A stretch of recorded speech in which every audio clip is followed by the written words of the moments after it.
Oh, yeah. Welcome to the Big Boof Bets Get That Money podcast. Get that money. Week 2, take 1. Big Boof, how you doing today? I'm doing wonderful, man. How you doing? I'm doing really shitty. I had a really shitty week 1. Yeah. I also did not. I would not call week 1 profitable. Week 1 was not profitable.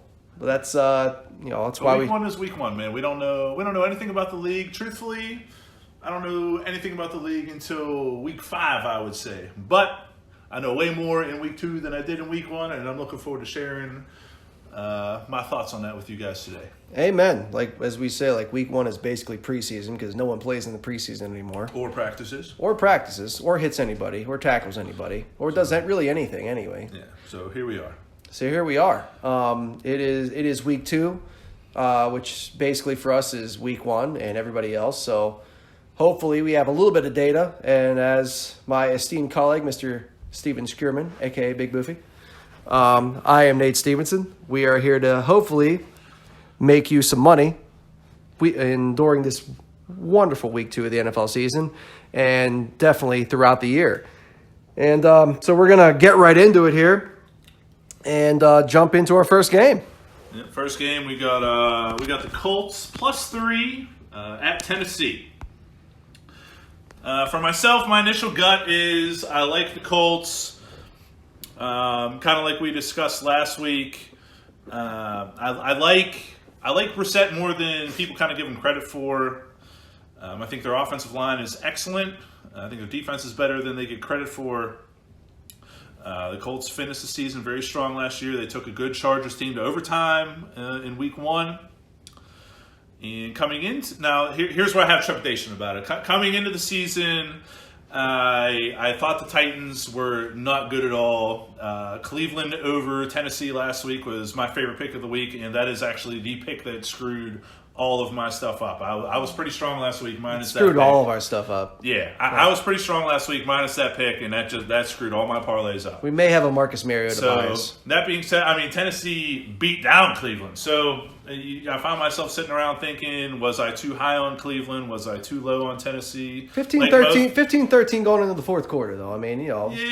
Yeah. Like most things, there's probably a little bit of both. Anyway, overall, I would advise staying away from this game. If you made me pick it, give me the Colts +3. But overall, I say stay away.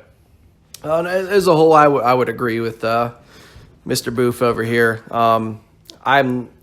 My knee-jerk reaction looking at the game is like, Colts +3. Still have a solid across-the-board team. The only question mark, maybe not quite as much as you would initially anticipate, is a quarterback with Brissett. But when I look at a game and I'm like, I want to go a certain way, and I immediately just don't feel good about it, that's a surefire sign to stay away. So, I agree with Boof, stay away. I would pass. I don't care that the Colts beat the hell out of Tennessee twice last year. That was with Gabbert at quarterback, not Mariota. Granted, Mariota is not a world beater. He's still better than playing Gabbert. So, again, there's just too much stuff that makes me unsure about that. So, yeah, hard pass for me. Next game. Next game, we got the Chargers -1.5 at Detroit. Nate and I had just discussed this before we started recording here. We're going to have a little disagreement, but I love the Chargers. This is in my top 5 for the week. They covered last week. I know we went to overtime. They did cover last week. They did not cover last week. They covered -1.5. Well, the Chargers didn't cover -6.5 against the Colts. That's not what I'm saying. I'm saying the spread right here, 1.5. They would have covered 1.5 last week. Oh yeah. So basically, winning. We covered last week. I hear you. Okay, yeah, I feel. I'm with you. I also don't like Phillip Rivers, so there's that. Hey, of course. Now the question is, how much do you like Matthew Stafford and the rest of his squad? I don't like him. I think the Lions stink.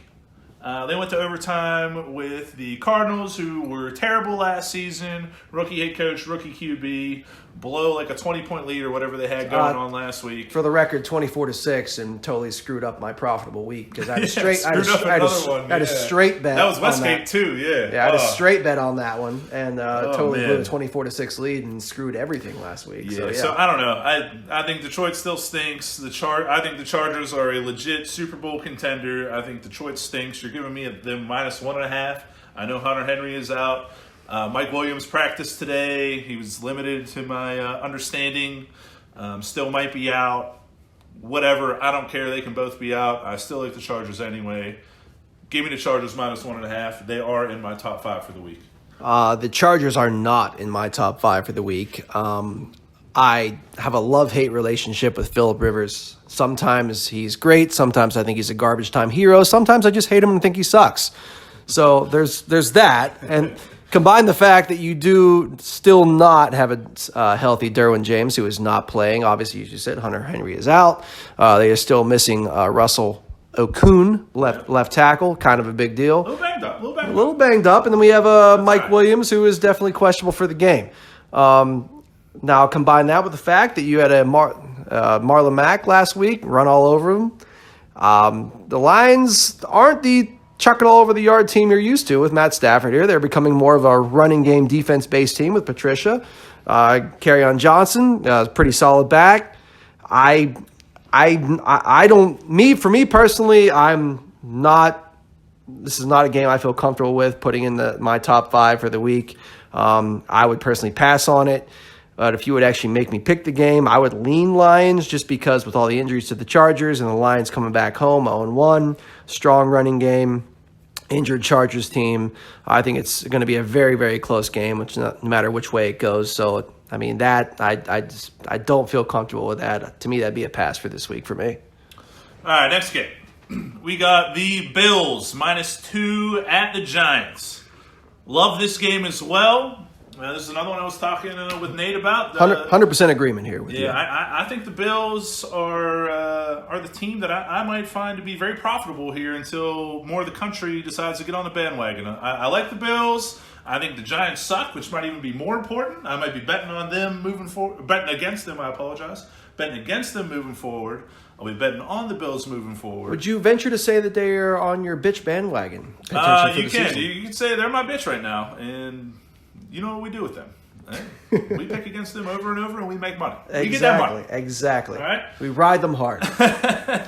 But anyhow, I don't know. We got the Bills, and when I compare them to Dallas, who kind of played the Giants who did play the Giants last week, kind of. I think defensively they're similar in that I think they're both very good. I think quarterback-wise they're kind of on that similar plane where they're both mobile and they both play off of the play action a little bit, and they both execute very well. I think the Cowboys are better at running back and wide receiver, at least with Cooper, not necessarily the full depth deal, but at least at wide receiver 1. Cooper is better than anything that the Bills have. But the Cowboys steamrolled the Giants last week. I think the Giants suck. I think the Bills are pretty good. And just a little side note, they'll be playing at the same stadium that the Bills just beat the Jets last week. So as far as the routine for going down there and playing a road game, obviously they just did it, so they're going to do it again. And I like the Bills here. I 100% agree. I mean, I think going in, as you said, I mean, they're playing in the same stadium they did last week. Would we consider the Jets to be better than the Giants this week? Or, I mean, this season as a whole? I would say yes. For me, yes. Yeah, and absolutely. again, I know Darnold's injured now. Darnold was not injured in week 1. Yeah. So I would consider the Jets to be... I consider that to be a more formidable opponent than the Giants. I consider the Jets to be an across-the-board better team than the Giants. Agreed. So, I mean, there's that. And then, I mean, as you said, you have a Bills team who I think there are some similarities at quarterback, although, you know, I'm not putting Josh Allen in the same category as Dak, but I think they have a similar skill set. The Bills actually have Dallas's slot receiver from last year in Cole Beasley. And you still have a decent deep threat in Brown on the outside. So I agree. Defenses, I think, put in a very similar category. Bills do have a top 5 defense, highly rated going into the year. I like the Bills to easily cover this game. What was it, 1.5 you said? It was 2 on this. All right, 2 or 1.5, depending on which book you're at. Obviously, that can change a little if bit you're on Sunday. if you're around a field goal, obviously, especially under a field goal, take the Bills, be happy, go home, make money. Next game. Next game, we got the Cardinals plus 13 at Baltimore. This is a tough one for me. I don't like the game. I'll start with that. If you're making me pick it, I like the Cardinals plus 13. I think this is a bit of an overreaction to the Ravens' just beat down of Miami last week. I don't think they are exactly an offensive juggernaut despite their performance from last week, and I think that's kind of where the line is coming from a little bit. This is obviously the first game for Kyler Murray on the road, so there's that. I definitely like the Ravens to win, but 13 is a pretty large line in the NFL. Big number. And I think it is an overreaction line. If you made me pick it, I picked the Cardinals. They can lose by 10 in a game that they were really never in and still cover. So, I don't know. Tough for me to just take Baltimore at 13. I think it's an overreaction in my opinion. I can't disagree with that. As we talked about opening the show here, it's only week 2. The biggest thing when it comes to especially public reaction is overreacting to week 1. I definitely think this is an overreaction to week 1. The Ravens beat the hell out of a really, really bad tanking Dolphins team, which we'll certainly touch on later. And then there's also the Cardinals, which, they were down, 18 points at home to a Lions team that's kind of, middle of the pack at best. But at the same time, you have a rookie head coach, you have a rookie quarterback, new offensive system. So, there's all that. And at the same time, they overcame it and took it to overtime. They did take it to overtime, but again, it's also the Lions. So, the Lions historically, until you show me that you're not going to be the Lions for, I don't know, ever. Right? I'm going to think you're the Lions. Yeah. So, now having said that, I just think everything I just said, rookie head coach, rookie quarterback, new offensive system, first game in a hostile environment. You can feel very comfortable taking the Ravens to win this matchup. I don't really think that's a question here. But 13 is a big number. It's a game I agree with you I would probably stay away from as far as the spread. If you want to buy it down a little bit, I would feel much more comfortable with that. Yeah, if you buy it under a touchdown, I think that's a lot more reasonable. I think after a week of data, it's still, it's early in the year, you can start to look a little bit at offensive tendencies and over-unders. 46.5, I think you could potentially, I think that might be your better option if you're just looking to not manipulate any numbers on this game, because you have a Ravens team who's without Jimmy Smith this game. I believe they're down another secondary member. It's eluding me right now. I think it's one of their safeties. But you have 2 of your 4 secondary members down potentially for the Ravens. So against the air raid. So I think 46.5, you could look into that. Beyond the Ravens money line, though, there's nothing I feel super comfortable picking straight up. So I would say not a hard pass, but a soft pass. Soft pass. Next game. We have the Patriots minus 19 at Miami, as promised. We will disagree with on this game. In talking with Nate about this beforehand, he kind of swayed me a little bit back towards his side, I guess. But it's everything to me points to take the Patriots anyway. It's minus 19. Holy crap, how are we going to cover that? Miami's just that bad. As you said, you hear all these reports about guys, they want to be traded, they want to get out. I want to be traded. Stuff. New England obviously looked great last week against the Steelers. Now we're just going to add Antonio Brown, maybe. When do they not look good against the Steelers? Yeah, so I don't know, all this stuff. At the end of the day, did a little research on the history. The last 7 games that New England has gone to Miami, or I apologize, hold on a second. It's not the last 7. I lied. Slight miscalculation. The last 6. I apologize. The last 6. We have 5 losses. We didn't cover 19. We have 5 losses, and then a 35-14 win, which would in fact cover. To me, every single one of those seasons, Miami has been bad. If you go back to that week, you would be like, boy, New England is going to steamroll this team, and they lost. Not only did they not cover, they lost 5 of them, and then we did get a cover on 1 of them. So I don't know. For me, this is a stay away. I am definitely not telling you to take Miami. Please do not misinterpret what I'm saying. But for me, this is a stay away game. I'm dodging a bullet here. I don't want any part of this. I am straight up telling you to take New England here. Let's not make any mistake about this. As much as I may say, as you will see in our future podcasts, any write-ups we may have, anything, any double-digit number in the NFL is a big number. 19 is obviously a big number. I mean, that's a college spread. That is dude. I mean, is Texas Tech playing Texas State or something right now? Yeah, exactly. It's a big number, and I'm normally like, wow, stay away. Now, of all the history you just heard, those were Miami teams that were intact, were trying to win. They had as much as you can say, a stable situation at quarterback, even though I didn't necessarily say a good quarterback, a stable situation at quarterback. Let's just say a stable organization, even not a good organization. Going into this year, you have a Miami team that has signed 15 players after final cuts. So that means you have literally a third of your roster right now almost that is new to your team within the past 2 to 3 weeks.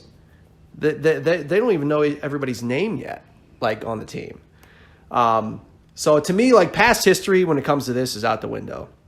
Take into account that they just got their asses kicked by Baltimore, who last time I checked, who knows? They could end up being a big deal, but we don't know that yet. They're not an offensive juggernaut. You have a journeyman quarterback who could even beat out second-year pro Josh Rosen, who was a first-round draft pick, who was supposed to be good, but apparently may not be. I don't know. You have people, as you said, begging out of Miami. To me, there are so many facts, and plus you have the New England mantra of we just want to screw the world and prove everybody how stupid they are and how much better we are. Now we have AB. I think, by the way, side note, we don't talk about these very much on this show, but prop bet AB to have a touchdown. I think that's an easily profitable bet. They are going to feed him because they like to shove it to the league and shove it to the public and shove it to everybody. And part of having AB is massaging the ego. It's massaging the ego. They did that when they had Moss. They're going to feed him. If you remember that. They're going to feed him. Dude broke records. Amen. I think there is almost no bet with Miami against Miami that I don't like. Take New England to cover at first half line, first half total, first quarter total, I literally might have a parlay where I bet New England minus 24, minus 30 even. I don't know. It's possible, but minus 19. Back. Minus 17, minus 18, minus 19, minus 21. Take New England. Be happy. Go to the bank. Thank me in the morning. Yeah, just to be clear, again, I'm definitely not telling you to take Miami. I'm afraid of the history. Like I told Ed, I have no counterpoints for everything that he said there. So if I'm looking I totally understand if you guys feel that way. Yep. And go ahead and jump on it. But I look at it like this too. One more point before we move on. If I look at Miami and I'm still scared at buying 10 points for Miami, and so I don't know. That should tell me something. Yeah. And I look at them I don't know. 29 points? I don't know, man. I might lose by 40. I know. If you give me Miami plus 29, I'm just still not taking it. I probably wouldn't take it, straight up. I'm just man.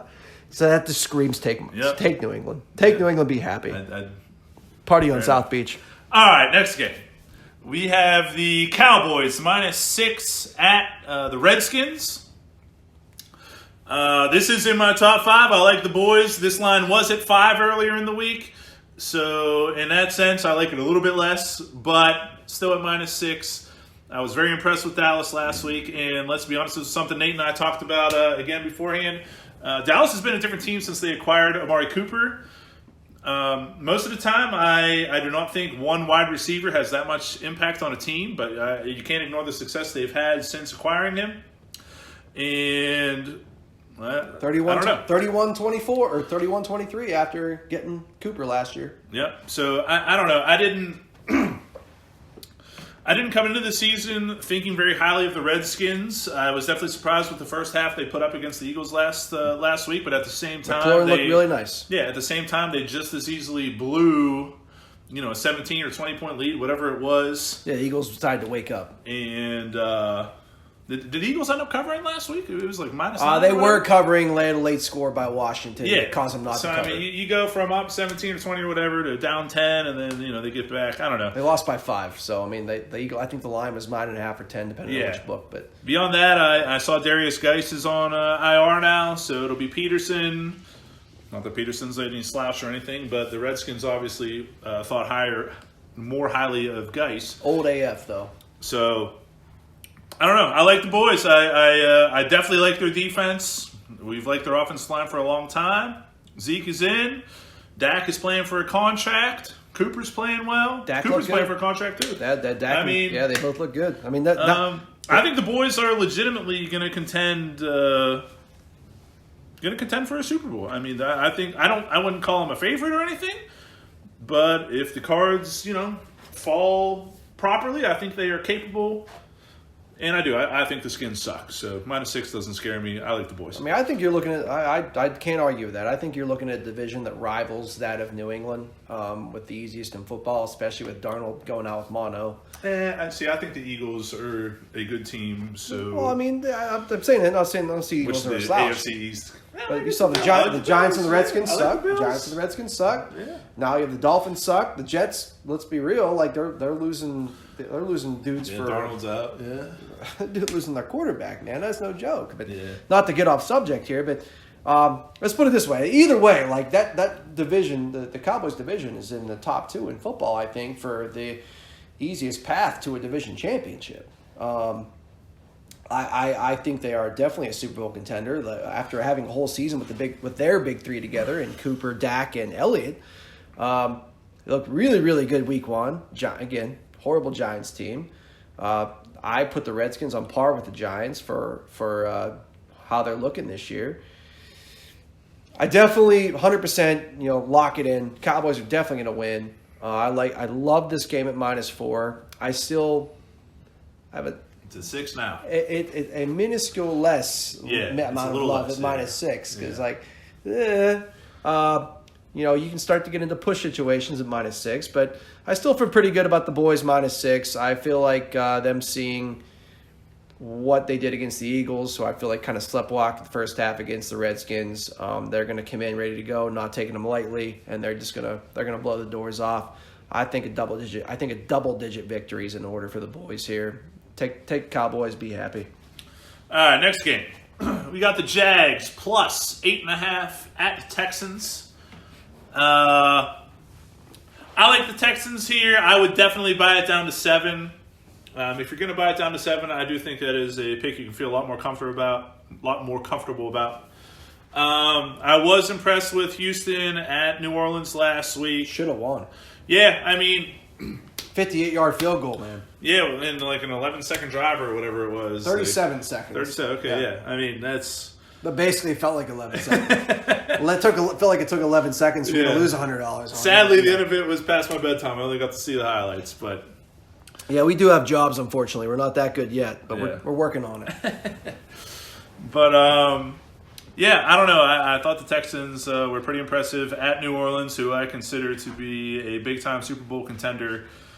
And Jacksonville was very disappointing. Like, at the same time, I consider them to be a sleeper contender coming into the season. Oh a big part of that being their defense, which got shredded. Now, I understand this is the Chiefs and Mahomes. But at the same time, Tyreek Hill got injured fairly early in that game, and the Chiefs still kept on rolling. Man crush number 1. Now, DeAndre Hopkins is not injured, so he's questionable like he is every week, but he'll be playing, and the Jags are going to have to deal with him. And not to mention, Nick Foles is out, so we're on rookie, Gardner Minshew. Rookie 6th-round pick, Gardner Minshew. So that's who we're rolling with here. And I'm sorry, I like the Texans. I like them at -0.5 or -8.5. For me, I would definitely buy it down to 7. I like them. That's not necessarily a top 5 pick for me, but I definitely like them at -7. I like them at 8.5. I do recommend buying them to -7 though. No, I agree. I think 7. I mean, if you want to, avoid potential catastrophe, buying it down to -7 is definitely a recommended route. Having said that, I do think that the Texans are going to win this game by double digits. Yes, I would love a beer. Thank you, sir. In case you haven't figured that out, we might occasionally drink a beer or two while we're doing this show because, who doesn't like to drink and bet? But anyway, you have rookie 6th-round pick Gardner Minshew of Washington State at quarterback for the Jaguars. He's not Tom Brady. Don't overanalyze. This is the Texans who almost beat Super Bowl contender Drew Brees and the New Orleans Saints in New Orleans in a very hostile New Orleans Superdome. Just take the Texans, be happy, make money, and I would say call me in the morning, but if you're calling me in the morning, that means you had something wrong with you, and hopefully if you're listening to all of our picks, there's nothing wrong with you and you're making a lot of money, so you're doing good. So, yeah, take the Texans, be happy, move on.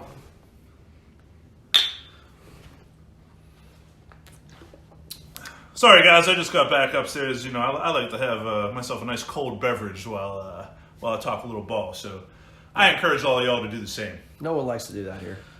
Anyway, next game, we have the Seahawks -3.5 at Pittsburgh. I hate this game.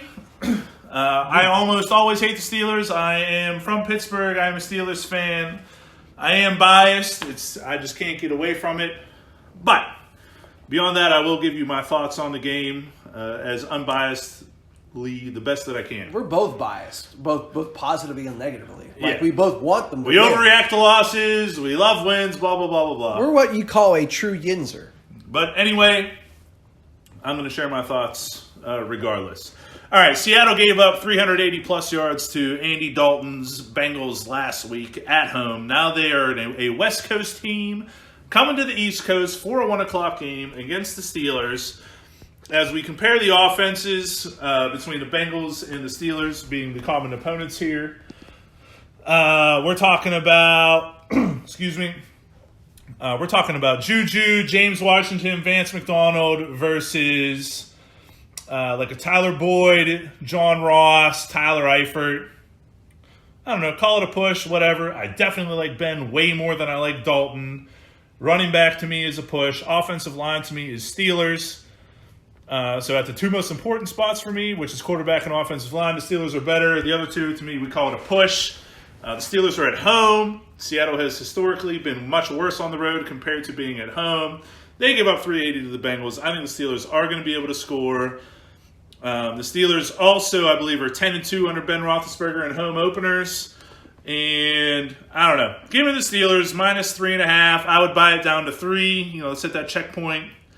At the same time, I don't love it. The Steelers got their ass beat by New England last week. Looked terrible. Nate brought up a great point. How much do we actually like the offensive line? We don't have Mike Munchak as the offensive line coach anymore. He's with Denver now. So do we still consider that to be a strength? I don't know. I saw Big Al Villanueva got put on his butt a few times last week, which I was not impressed with.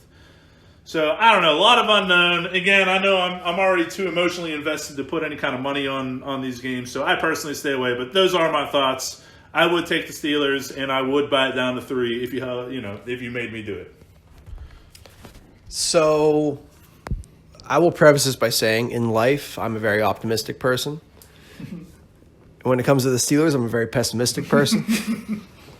The coach in me may come out. I may have said we should fire Mike Tomlin after week 1, which is probably the earliest I've ever said that. Actually, the inflammatory fire Tomlin post. Obligatory Steelers lose, fire Tomlin.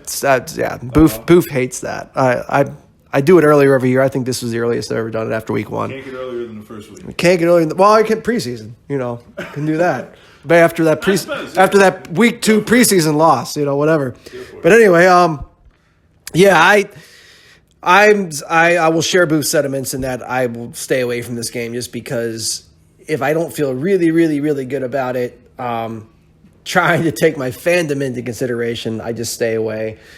don't bet with your heart. You lose a lot of money when you bet with your heart. The only time you should bet with your heart is with your love life. But even then, sometimes it still doesn't work out with you 52% of the time. Costs a lot of money too. I'm up also, I'm proof of that too. So, I've lost twice. Back to football. Back to football. But I would lean, honestly, +4 here with the Seahawks. Just because, we scored 3 points. I say we, obviously, fandom. Steelers scored 3 points against the Patriots. You have a Jadavian. His name sucks. It's a weird name to say. You have a healthy Jadeveon Clowney. Basically had his preseason last week against Cincinnati. And plus, you have Ziggy Ansah coming back, and at the other bookend, and then you have their first round draft pick, who's another pass rusher. I don't freaking remember his name, but he's some dude who's supposed to be good and can tackle people. And no, he's not with it. That's what the Raiders, yeah, some dude. Linebacker, pass rusher, first round draft pick. Oh, this season. Yes. All right, I'm sorry. I totally misheard me. It's all good. Long story short, I would stay away. I don't feel comfortable with it. There are statistics that say West Coast teams coming east have a bad record. Actually, after 2013, West Coast teams coming east actually have an above 50% cover rate against the spread. Now, as we've already previously discussed off air here, is that Vegas overcompensating? Is that West Coast teams, all of a sudden learning how to win? My thought would be it's just Vegas adjusting because, they're always going to try to figure out a way to continue to make money and us not. That's why we're doing this show here. So I think that's a lot more of that. I think your best bet with this game, if you want to touch it at all, is 47 points is a decent number for a Steelers team that scored 3. And then which last time I checked is not a lot. And then you have Seattle, which only scored 21. It was a 21-20 game at home against the Bengals. So, I actually do decently like the total of 47 and the under. Now, who wants to watch a game and root for their team not to score? So, there's that. But unbiased fans, I would say take the under. That's your best bet for this game if you want to bet anything, and we should move on. All right, next game. We have the 49ers +1 at the Bengals. I don't like this game. I still am not necessarily sold on the Bengals being as good as they looked, even in a loss against Seattle last week. This is actually kind of a grouping of games here that I feel like I'm going to learn a lot more about all 4 of these teams, meaning the Seahawks, Steelers, 49ers, and Bengals. I agree. Because the 49ers beat Tampa Bay last week, and I wasn't necessarily that impressed with it. They got a pick 6 or whatever, and I wasn't necessarily huge on Tampa Bay coming into it anyway. We had the Bengals, who I thought were terrible coming into the season. I thought they looked pretty good at Seattle against a team that I thought was pretty good. So do I think less of Seattle? I do. I thought the Steelers were pretty good, and they looked horrible against New England. So the results of these two games, to me, are going to give me a lot more clarity about how I feel about them for the rest of the season. That being said, for this week, if you're going to make me do it, I take the Niners. I don't know. It isn't based off of a ton of stuff.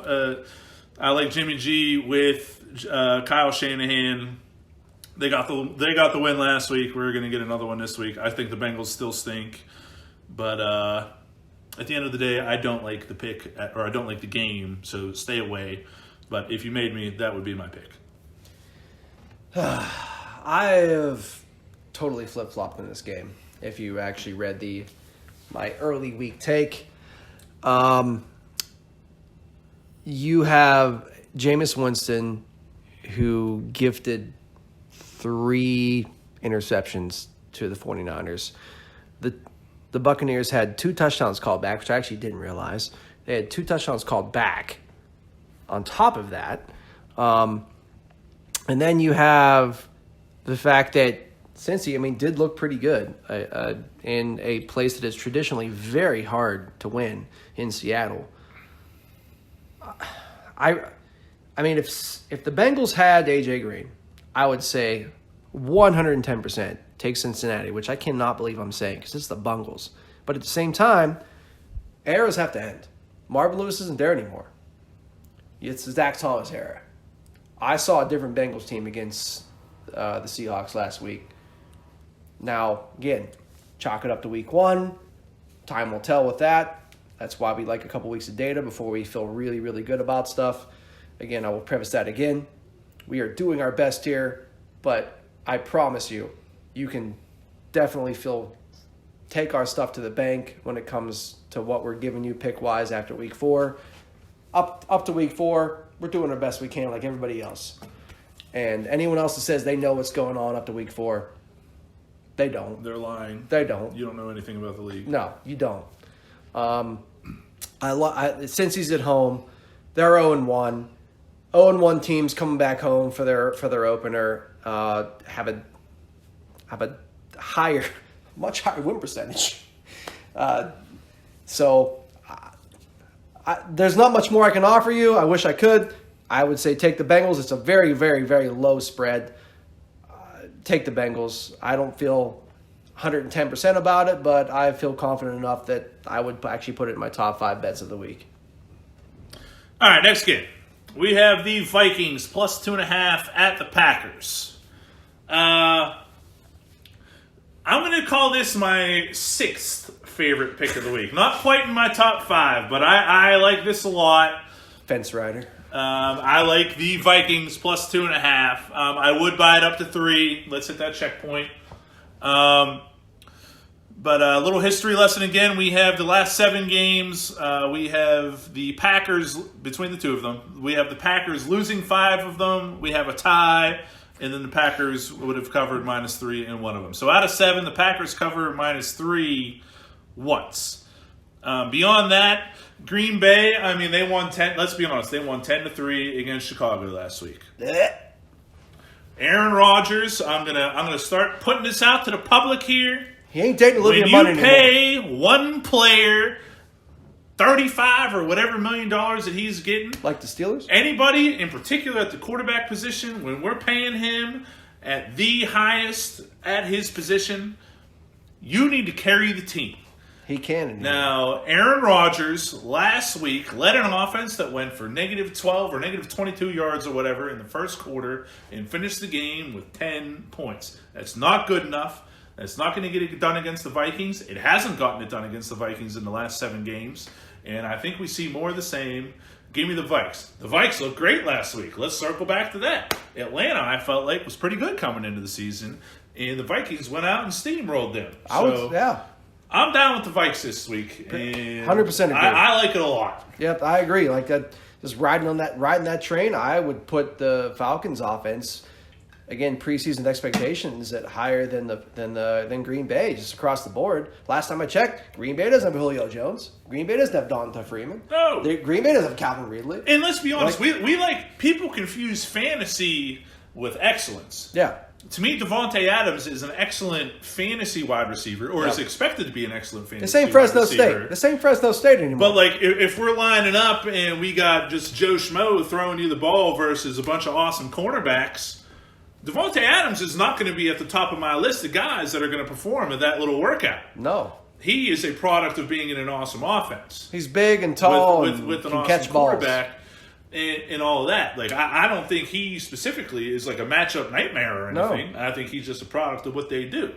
I think Jimmy Graham's a matchup nightmare. When you face a good defense like Minnesota anymore. And the Bears, which you saw last week, which held them to 10, and Devontae to a mediocre day, I just don't think – I'm not afraid of them. I'm not. No, I agree. It's not 2015. I'm sorry. This isn't that team. It's been a long time. Go back farther. Let's be real. Yeah, no, I 100% agree. You have a Dalvin Cook back healthy. He looks explosive. They look fantastic against Atlanta. I would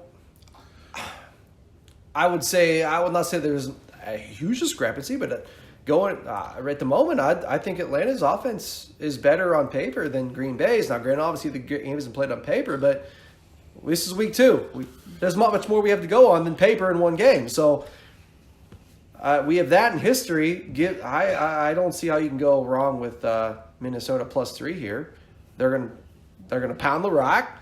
They're gonna lock down Green Bay's offense, and they're gonna not only cover, but they're gonna win the damn game. Yep. All right, next game. We got we have the Chiefs -7 at the Raiders. Who's Chiefs quarterback?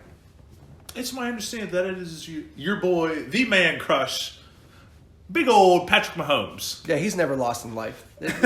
You should already just take -7. Take -7, just go home. Yeah, this is in my top 5. I love the Chiefs here.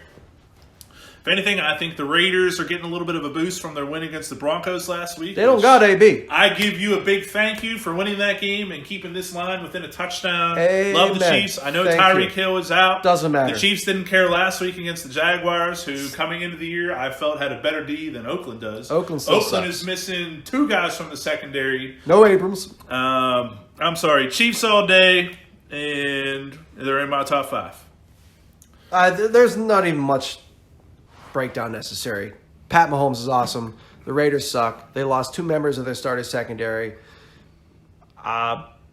They lost by 10 at home last year against the Chiefs. So there's no reason for me to think otherwise. Take the Chiefs -7. Be happy. Bet your house. Let's move on. Don't bet your house, but I mean, never bet your house. bet but more than your regular amount. You could do that and be very, very happy. All right. Next game, we got the Saints +2 at the Rams. To me, for starters, this is my CTV. I don't like betting against Drew Brees. Yeah, for starters, this is my CTV. Secondly, I like the Saints. I like them semi a lot. I'm going to call it semi a lot. Semi a lot. Right? Whatever that means to anybody. You're going against your boy, though. I like it more than a lot of other stuff. Let's call it that. Oh, man. For starters, I think they're the better team. I understand they're on the road. Historically, the Saints have not been as good on the road versus at home. Or outside of Dome. That as well. They did beat the Rams on the road last year, so we can already narrow it down to that little set, and the Saints won that one. I think there is some revenge factor involved, given the way last season's postseason ended with the non-pass interference call in the NFC Championship game that cost the Saints against the Rams in that game. And I don't know. The Rams, to me, were not that impressive against Carolina, who then followed it up with a loss to Tampa Bay, who I didn't think was that impressive. I still think they both suck. So, where are we at with that and that evaluation? I don't know. How much stock are we putting in that? I don't know. Again, not in my top 5, but I like it enough to say I like them. They will be in a parlay of some sort. I like the Saints +2, buy it up to 3, and I like them. Don't love them, but I like them. This game scares me because I like both teams. I like Drew Brees. It's -2.5. I mean, a field goal. This game is probably going to be decided by a field goal, and I say that at minimum be decided by a field goal. It was decided by 10 points last time they were in St. Louis. St. Louis. Jeez, wow, they were in St. Louis. Blast from the past. 3 years ago. I might as well call the Chargers from San Diego here. I can guarantee you I will do that at some point. That would be more. You can take that one to the bank. Put some odds on that one. That would be more understandable, actually. I will definitely do that. So that would be anyway. Last year in Los Angeles, they won by 10. If I recall correctly, two offensive juggernauts, 2 Super Bowl contenders. 2 teams that could have gone to the Super Bowl, and I say could have because, one did, the other one probably should have, referees and stuff, and, crybaby trophy, give me a trophy, whatever. They made rules because they bitched and all that stuff, whatever. Bad calls happen. But it comes down to the point, it comes down to a because I said so argument, and when I say that, I mean, when when your dad says just do this because I said so.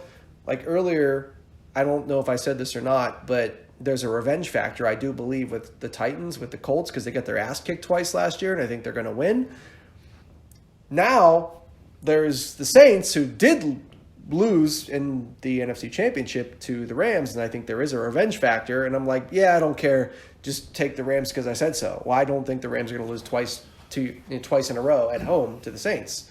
So, in this regard, I say take the Rams because I said so. I wish I could give you some grand amount of data to say otherwise, but take the Rams because I said so. We definitely disagree on this. We'll let each other know who was wrong later. And you can bitch at us on Twitter or whatever who was wrong. So, it's up to you. It literally is on you. We gave you two reasons to pick the other team. So pick which one you want. Let's move on. Next game. Bears -2.5 at the Broncos. Nate's going to share an interesting stat about this one that's going to counteract my pick. Don't love the game. We'll say I don't even like the game. Neither of us like the game. Yeah, but Bears obviously looked pretty bad last week offensively. I don't know. Coming into the year, I heard a bunch of stuff about the Bears had played a very easy schedule last season, and that contributed to their division title and just their overall appearance to the league.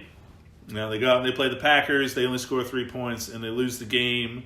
That suggests some of that may have been true. Now, at the same time, we're playing the Broncos, who I think are a mediocre team. So I think the Bears kind of return a little bit to last season form and play better and win the game. 2.5 is a small enough spread that if I like you to win, I like you to win by 2.5. If you're making me pick it, taking the Bears. I don't like it. Overall, I'm staying away from this game. And like I said, Nate, I'm going to let Nate share this one because he's the one that found the stat, because this is just an amazing stat to me. Amen. I'll preface this by saying normally a defensive struggle is obviously decided by a field goal. So 2.5 is a very likable number, whichever side you're on here. I initially went into this game thinking that I was like, all right. I saw Joe Flacco be a pocket statue against the Raiders, and I was like, wow. You have Matt coming next week with the Bears. I do not like the Broncos at all. Give me the Bears. Mitch Trubisky. You got Chubb and Miller coming after him. I don't care that Fangio was DC of the Bears last year, whatever. Give me the Bears anyway. Mitch will figure a way. They'll cover. And then I heard this very interesting statistic. The Broncos are 22-1 straight up, which means they have won the game. Straight up. in weeks 1 and 2 at home in the regular season. Let me repeat that. Yeah. That's just insane. The Broncos are 22-1 in weeks 1 and 2 at home, which means they have lost one time in their last 23 games at home in weeks 1 and 2. And I was like, I heard that, and it blew me away. And with further research, it makes sense. I mean, normally, with no one teams playing less and less in the preseason. They're starters anyway, playing less and less in the preseason. Yeah, they have less actual full padded live practice, and they don't play preseason at all. Yep. Teams earlier in the season are not in quite as good a game shape. You're still getting into your routine. You're still figuring all that stuff out. That just blew me away. We're going to go a mile high. Now your hair is thinner. You want to talk about being out of shape? You're even more out of shape. I don't know. There might be something to it. I don't know. I mean, I'd be all on the Broncos if I just if it weren't for me just looking at the two teams and I like the Bears more, I would be big time on the Broncos. See, this is where one of those things but where that to me is amazing, and the logic is makes sense to me. I feel like this is one of those things where how many people have been in your position though, and they've said, "Oh, look at this game. How can I bet against this team? Oh my God." I think this is where you actually bet on the Broncos and on the not only to 2.5 points is nothing. You might as well be. That's a pick. It might under 3. Might as well be. Might as well be -1. Might as well be pick them. Yeah. Pick the Broncos on the money line. Take the plus money. and be happy. I mean, there are 22 of the last 23 games. The Broncos have won, not covered, won. They've won. So by the way, last minute tidbit here before we get to our, I believe, last game. I got 2 to go. 2 games, okay, not counting correctly. Take the Broncos and the under. Make even more money because this is a defensive struggle. Bears look horrible against the Packers. It's in Mile High. Fangio with the Bears. Boom. Broncos under. Even more money. Make money. Let's move on.